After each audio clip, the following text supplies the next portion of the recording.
ಸ್ನೇಹಿತರೆ, ನಾವು ಕ್ರೋಮ್ ಬ್ರೌಸರ್ನಲ್ಲಿ ಡಿಕ್ಲೈನ್ಡ್ ಸೈಟ್ಸ್ಗಳನ್ನ ಅಥವಾ ಡಿಕ್ಲೈನ್ಡ್ ಆ್ಯಪ್ಸ್ಗಳನ್ನ ಯಾವ ರೀತಿ ರಿಮೂವ್ ಮಾಡಬೇಕು ಅಂತ ಚರ್ಚೆ ಮಾಡೋಣ. ಅಲ್ಲಿ ಡಿಕ್ಲೈನ್ಡ್ ಸೈಟ್ಸ್ ಅಂತ ಇರುತ್ತೆ. ನಾವು ಪಾಸ್ವರ್ಡನ್ನು ಸೇವ್ ಮಾಡ್ತಿರ್ಬೇಕಾದ್ರೆ ಸೇವ್ ಮಾಡಬೇಡಿ ಅಂತ ನಾವು ಡಿಕ್ಲೈನ್ ಮಾಡಿದರೆ ಡಿಕ್ಲೈನ್ ಸೈಟ್ ಅಂತ ಒಂದು ಲಿಸ್ಟ್ ಇರುತ್ತೆ. ಅಲ್ಲಿ ಹೋಗಿಬಿಟ್ಟು ಅದು ಸೇವ್ ಆಗುತ್ತೆ.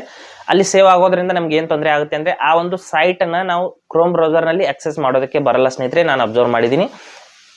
ನೀವು ಡಿಕ್ಲೈನ್ಡ್ ಸೈಟ್ ಅಂತ ಏನಿರುತ್ತೆ ಅಲ್ಲಿಂದ ಆ ಲಿಸ್ಟ್ನಿಂದ ನೀವು ಆ ಸೈಟನ್ನು ರಿಮೂವ್ ಮಾಡೋವರೆಗೂ ನೀವು ಆ ಸೈಟ್ನ ಲಾಗಿನ್ ಮಾಡೋದಕ್ಕೆ ಅಥವಾ ಆ ಬ್ರೌಸಿಂಗ್ ಮಾಡೋದಕ್ಕೆ ಬರೋದಿಲ್ಲ. ಅದಕ್ಕಾಗಿ ನಾವು ನಿಮ್ಗೆ ಯಾವುದಾದ್ರೂ ಒಂದು ಸೈಟ್ ಅನ್ನೋದು ಆಕ್ಸೆಸ್ ಮಾಡೋದಕ್ಕೆ ಆಗ್ತಾ ಇಲ್ಲ, ಕ್ರೋಮ್ ಬ್ರೌಸರ್ನಲ್ಲಿ ಓಪನ್ ಆಗ್ತಾ ಇಲ್ಲ ಅಥವಾ ಏನೋ ಪ್ರಾಬ್ಲಮ್ ತೋರಿಸ್ತಾ ಇದೆ ಅಂದರೆ ಅದು ಡಿಕ್ಲೈನ್ಡ್ ಸೈಟ್ನಲ್ಲಿ ಹೋಗಿದೆ ಅಂತ ಒಂದ್ಸಾರಿ ನೀವು ಚೆಕ್ ಮಾಡ್ಕೋಬೇಕಾಗುತ್ತೆ. ಅದಕ್ಕಾಗಿ ನಾವು ಡಿಕ್ಲೈನ್ಡ್ ಸೈಟ್ನಲ್ಲಿ ಯಾವ ರೀತಿ ನಾವು ಸೈಟನ್ನು ನಾವು ಸೇವ್ ಮಾಡಿದರೆ ಅದನ್ನು ರಿಮೂವ್ ಮಾಡೋದು ಹೇಗೆ ಅಂತ ನಾನು ಸಂಪೂರ್ಣವಾಗಿ ಇವತ್ತು ಹೇಳ್ತೀನಿ. ಹಾಗೆ ನಮ್ಮ ಚಾನಲ್ಗೆ ಮೊದಲು ಬಂದಿದ್ದರೆ ದಯವಿಟ್ಟು ನಮ್ಮ ಚಾನಲ್ನ ಸಬ್ಸ್ಕ್ರೈಬ್ ಮಾಡಿ ಮತ್ತು ಪಕ್ಕದಲ್ಲಿರುವಂಥ ಬೆಲ್ ಐಕನನ್ನು ಪ್ರೆಸ್ ಮಾಡಿ ನಮ್ಮ ತಂತ್ರಜ್ಞಾನ ಆಧಾರಿತ ಬೃಹತ್ ಕುಟುಂಬದ ಸದಸ್ಯರಾಗಿ. ಸ್ನೇಹಿತರೆ, ನಾವು ಗೂಗಲ್ ಕ್ರೋಮ್ನ ಓಪನ್ ಮಾಡಿಬಿಟ್ಟು ನೋಡೋಣ ಯಾವ ರೀತಿ ಡಿಕ್ಲೈನ್ಡ್ ಸೈಟ್ ಎಲ್ಲಿರುತ್ತೆ ಅಂತ. ನಂತರದಲ್ಲಿ ಮೇಲ್ಗಡೆ 3 ಡಾಟ್ಸ್ ಮೇಲೆ ಕ್ಲಿಕ್ ಮಾಡ್ಕೋಬೇಕು. ಕ್ಲಿಕ್ ಮಾಡಿದ ನಂತರದಲ್ಲಿ ಸೆಟ್ಟಿಂಗ್ಸ್ ಮೇಲೆ ಕ್ಲಿಕ್ ಮಾಡ್ಕೋಬೇಕಾಗುತ್ತೆ. ಕೆಳಗಡೆ ಸೆಟ್ಟಿಂಗ್ಸ್ ಇದೆ ನೋಡಿ.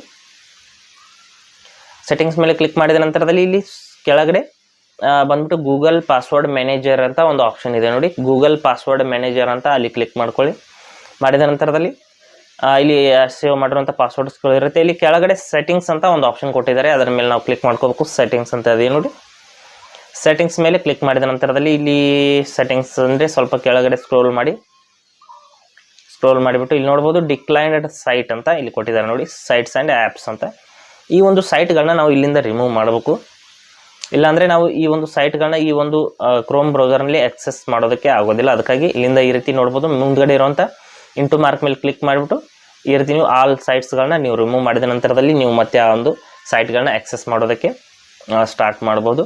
ಈ ರೀತಿ ನಾವು ಡಿಕ್ಲೈನ್ಡ್ ಸೈಟ್ನಿಂದ ನಾವು ಯಾವುದಾದ್ರೂ ಸೈಟ್ ಇರ್ಬೋದು ಅಥವಾ ಆ್ಯಪ್ ಸೇವ್ ಮಾಡಿದರೆ ಅದನ್ನು ರಿಮೂವ್ ಮಾಡ್ಬೋದು. ಹಾಗೆ ಸ್ನೇಹಿತರ, ಕೊಟ್ಟಿರೋ ಮಾಹಿತಿ ಸಂಪೂರ್ಣ ಮತ್ತು ನಿರೂಪಣೆ ಮಾಡಿದೆ, ಶೈಲಿ ಉತ್ತಮ ಅಂತ ಅನಿಸಿದರೆ ವಿಡಿಯೋನ ಲೈಕ್ ಮಾಡಿ ಮತ್ತು ನಿಮ್ಮ ಸ್ನೇಹಿತರಿಗೂ ಕೂಡ ಶೇರ್ ಮಾಡಿ. ಹಾಗೆ ಇದರ ಬಗ್ಗೆ ಸಮಸ್ಯೆಗಳು ಡೌಟ್ಗಳಿದ್ರೆ ಕಮೆಂಟಲ್ಲಿ ಅವಶ್ಯವಾಗಿ ತಿಳಿಸಿ.